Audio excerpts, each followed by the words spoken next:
Hello everyone, welcome back to my channel. Last video में हम लोगों ने बीएड सेकेंड ईयर के पेपर सेकेंड के सिलेबस को डिस्कस करा था और उससे पहले वाली वीडियो में हम लोगों ने पेपर वन के सिलेबस को डिस्कस कर लिया था कि हमारे बीएड सेकेंड ईयर में क्या क्या सिलेबस है paper one and paper two में। And in this video we are going to see the syllabus of paper third of BEd second year. Okay, तो हमारा पेपर का नेम क्या है? Educational Leadership and Management. Third paper name is Educational Leadership and Management. इसमें हमारे कितने units है? We are having 5 units. Okay, so let's see what all topics we have to study in paper third. The first unit is educational leadership. इसमें हम लोगों को educational leadership के बारे में सारा पढ़ना, उसकी meanings, functions and their types. Then क्या क्या important qualities होती हैं effective leader की, वो देखनी है. Then various theories of leadership. उसके बाद ethics and etiquette in educational leadership पढ़ना है. नेक्स्ट है इंपॉर्टेंस ऑफ कम्युनिकेशन. कम्युनिकेशन की क्या इंपॉर्टेंस होती है उसके बारे में, एंड टीम बिल्डिंग के बारे में पढ़ना है हमें. Next, steps for the development of effective educational leaders. और क्या क्या स्टेप्स हैं के थ्रू कोई भी एक इफेक्टिव और एफिशिएंट एजुकेशनल लीडर बन सकता है. तो उसमें क्या क्या स्टेप्स होंगे वो पढ़ना है. देन सेकेंड यूनिट में हम लोगों को एजुकेशन एडमिनिस्ट्रेशन एंड स्कूल के बारे में पढ़ना है. उसे थोड़ा सा मीनिंग देखनी है, हिस्टोरिकल बैकग्राउंड के बारे में पढ़ना है. देन फॉर्म्स ऑफ एजुकेशन, किस किस फॉर्म्स के होते हैं. एजुकेशन एडमिनिस्ट्रेशन एक्सटर्नल होता है कि इंटरनल होता है कि सेंट्रलाइज्ड है, तो वो पढ़ना है. देन हमें क्या क्या गुड क्वालिटीज़ होती हैं गुड एजुकेशन एडमिनिस्ट्रेशन की, वो भी देखनी है. फर्स्ट यूनिट में हमें इफेक्टिव क्वालिटीज़ ऑफ लीडर पढ़ना था, ठीक है, क्योंकि लीडरशिप से पे बेस्ड था. सेकेंड यूनिट एडमिनिस्ट्रेशन पे बेस्ड है, तो हमें इसमें गुड क्वालिटीज़ किसकी देखनी है? एजुकेशनल एडमिनिस्ट्रेशन की देखनी है. देन हमें एजुकेशनल एडमिनिस्ट्रेशन सेंट्रल लेवल पे कैसे वर्क करती है या स्टेट लेवल पे कैसे वर्क करती है इसके बारे में देखना है, ठीक. देन नेक्स्ट है administration of primary secondary and university education. Primary secondary और यूनिवर्सिटी लेवल पे एडमिनिस्ट्रेशन कैसे वर्क करती है उसके बारे में हमें देखना है. Then third unit is educational supervision. Supervision के बारे में हम लोग पढ़ेंगे. एजुकेशन सुपरविजन के बारे में मीनिंग, नीड, उसके क्या स्कोप होते हैं, फिर उसके फंक्शंस के बारे में क्या क्या फैक्टर्स इन्फ्लुएंस करते हैं एजुकेशन सुपरविजन को, वो देखना है. और देन इसमें प्रिंसिपल एज स्कूल सुपरवाइजर, क्योंकि जो प्रिंसिपल होते हैं वही सुपरवाइज करते हैं पूरे स्कूल को, वही टीचर्स को सुपरवाइज करते हैं. देन टीचर्स स्टूडेंट्स को टीच करती हैं, ठीक है. तो यहाँ पे हमें प्रिंसिपल के रोल को देखना है कि वो कैसे करते हैं, क्या क्या करते हैं. इसमें हम लोग क्या पढ़ना है? Vision and mission of school institutional governance, staff appraisal, recruitment, selection process of staff. Principal का काम क्या होता है? प्रिंसिपल का काम सिर्फ ये नहीं होता कि वो ऑफिस में जाके बैठ जाए. Okay, principal have to do so many things. उसमें से one of the thing is recruitment, teachers को रिक्रूट करना for the school. One of his job is to recruit the teachers, not only just to recruit any teacher, he has to make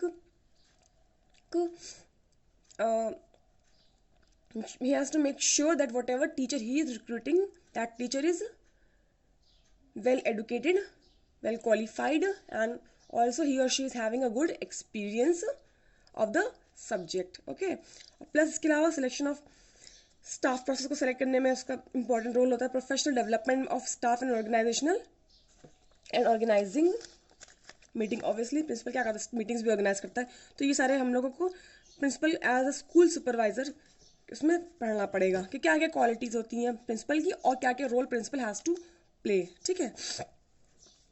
then unit fourth में management in education. Education के management के बारे में पढ़ना है. Meaning, characteristics, function, ये तो सब में सेम ही रहेगा, या तो मीनिंग होगी, कैरेक्टरिस्टिक्स होगा, फंक्शन होगा, मोस्ट सब में पढ़ना पड़ता है, ठीक है. नेक्स्ट है concept of educational management as envisaged in NPE 1986 to 1992, scopes and process. तो उसके कॉन्सेप्ट पढ़ना है, स्कोप पढ़ना है, प्रोसेस पढ़ना है, कैसे होता है. देन हमें क्या क्या पढ़ना है? स्कूल मैनेजमेंट के बारे में पढ़ना है. मैनेजमेंट ऑफ ह्यूमन रिसोर्स के बारे में पढ़ना है एंड ह्यूमन रिलेशंस के बारे में पढ़ना है, फिर डेमोक्रेटिक और ऑटोक्रेटिक स्कूल्स के बारे में पढ़ना है, ठीक है। फिर उसके बाद मैनेजमेंट ऑफ फिजिकल रिसोर्सेज। अब सिर्फ स्कूल का मतलब ये तो है नहीं कि we are just providing a good principal and good teachers. It is not limited to that only. Okay, there are various other things which are important, so we have to study all that things. Most of the things we have to study in the unit 4th, that is physical resources. So what we have to see, हमें क्या क्या देखना है, school building के बारे में पता होना चाहिए कि स्कूल की बिल्डिंग कैसी होनी चाहिए, वहाँ पे लाइब्रेरी कैसी होनी चाहिए, लेबोरेटरी कैसी होनी चाहिए, फील्ड या प्ले ग्राउंड्स है कि नहीं है उनके बारे में पढ़ना है, हॉस्टल फैसिलिटीज़ अगर प्रोवाइड कर रहे हैं तो वो कैसे होनी चाहिए, स्टाफ रूम कैसे होना चाहिए, क्लासरूम कैसी होनी चाहिए, ठीक है। तो उन सब के बारे में इस यूनिट में हम लोगों को पढ़ना पड़ेगा, ठीक। ऐसा नहीं है कि एक स्कूल बन गया, ठीक है, तो उसका काम ख़त्म हो गया। उसके जो जितने भी फिजिकल फैक्टर्स होते हैं, फिजिकल रिसोर्सेज होते हैं, उनके बारे में भी देखना पड़ता है। That is also very important. तो इसमें कि हमारे स्कूल की बिल्डिंग के बारे में पढ़ना पड़ता है कि हमें स्कूल की बिल्डिंग कैसी है। ऑब्वियसली स्कूल्स के लिए क्या रहता है कि ओपन एरिया होना चाहिए, ठीक है।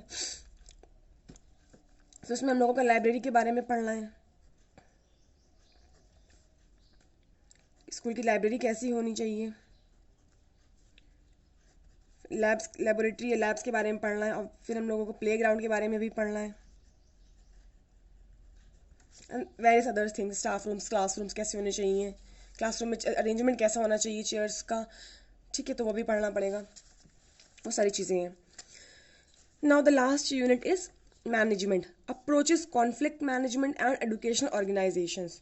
तो इसमें हम लोग क्या क्या देखना है, level, styles, approaches of management, पूरा मैनेजमेंट के बारे में पढ़ना है, क्या क्या लेवल्स रहते हैं, क्या क्या अप्रोचेस होती है, क्या क्या स्टाइल्स होते हैं, skills of management and classroom management, कैसे क्लासरूम को मैनेज किया जाता है, उन सारी चीज़ों के बारे में पढ़ेंगे। Meaning and nature of conflict, conflict के बारे में पढ़ना है, ठीक है। अब हम कॉन्फ्लिक्ट यहाँ पे क्यों पढ़ना है, ऑब्वियसली जब हम लोग किसी इंस्टीट्यूशन में जाएंगे या किसी भी सिर्फ कॉन्फ्लिक्ट सिर्फ एजुकेशन से रिलेटेड नहीं है, या तो हम लोग एजुकेशनल फील्ड में जाएं या फिर किसी अदर फील्ड में जाएंगे तो वहाँ पे भी कॉन्फ्लिक्ट्स होते हैं, ठीक है। So we are studying here just to get an idea about it कि कॉन्फ्लिक्ट्स कैसे होते हैं, उनका नेचर कैसा होता है। और यहाँ पे हम लोग किसके ऊपर फोकस करेंगे, we will basically focus on students, ठीक है, क्योंकि हम एजुकेशन की बात करें तो स्टूडेंट्स फोकस हमारा क्या रहेगा, स्टूडेंट्स रहेंगे, ठीक है। नेक्स्ट क्या है, सोर्स क्या हो सकते हैं कॉन्फ्लिक्ट के, किस वजह से कॉन्फ्लिक्ट हो रहा है, कितने टाइप्स के हो सकते हैं, उनकी डायनामिक्स कैसी हैं, वो पढ़ेंगे। फिर प्रिंसिपल्स ऑफ मैनेजिंग कॉन्फ्लिक्ट, अगर सपोज कोई कॉन्फ्लिक्ट हो गया then how we are going to manage that conflict, तो उसके लिए क्या क्या प्रिंसिपल्स है वो पढ़ेंगे, ठीक। Then last one is role of institutions head in conflict management. Suppose कोई कॉन्फ्लिक्ट हो गया है, कोई क्लास में कुछ कॉन्फ्लिक्ट हो गया है, ठीक है, टीचर और स्टूडेंट्स और स्टूडेंट्स के बीच में हो गया है, ठीक, तो उसको कौन रिजॉल्व करेगा, ऑब्वियसली टीचर। या फिर अगर सपोज करो किसी टीचर के बीच में कॉन्फ्लिक्ट हो गया है तो उसको कौन रिजॉल्व करेगा, ऑब्वियसली जो है HOD होगा डिपार्टमेंट का वो करेगा, ठीक है। तो देयर आर वेरियस लेवल्स, तो और इन सब में जो हमारा इंस्टीट्यूशन है उसका क्या रोल है, that also we have to study in role of institutions head in conflict management, that how an institution head is going to manage all these conflicts, okay। तो ये सारा हमें इसमें पढ़ना है। Paper 3 education leadership and management, so as you can see your whole syllabus is here, you can take the screenshot if you want to take, okay। so I hope आपको video में समझ में आ गया होगा कि आपके पेपर 3 के syllabus में क्या क्या है। और कमिंग बैक टू बुक, तो मैंने इसकी कोई भी बुक नहीं ली है अभी, मार्केट में मैंने पता करी थी तो उनके पास एजुकेशन लीडरशिप एंड मैनेजमेंट की नहीं है book, educational administration and management की है, तो वो मुझे समझ में नहीं आई, तो मैंने ऑब्वियसली वो बुक नहीं ली है। तो इसके लिए मुझे भी गूगल पे ही थोड़ा सर्च करना पड़ेगा मटेरियल के लिए, ओके। सो आई होप आपको वीडियो पसंद आई होगी क्या, और क्या आपके सिलेबस में क्या क्या है। और अगर आपने लास्ट 2 वीडियोस नहीं देखी हैं पेपर 1 एंड पेपर 2 की, तो मैं का लिंक जो है वो डिस्क्रिप्शन बॉक्स में दे दूंगी नीचे, तो आप चेक कर सकते हैं। ठीक है, तो वीडियो पसंद आई हो तो प्लीज़ वीडियो को लाइक कीजिएगा, अपने फ्रेंड्स के साथ शेयर कर दीजिएगा ताकि उनको भी पता चल जाए कि उनके सिलेबस में है क्या क्या। कमेंट करके मुझे बता दीजिएगा आपके क्या क्या व्यूज़ हैं। ठीक है, और चैनल को सब्सक्राइब कर दीजिएगा। Okay, thanks for watching, bye bye, take care.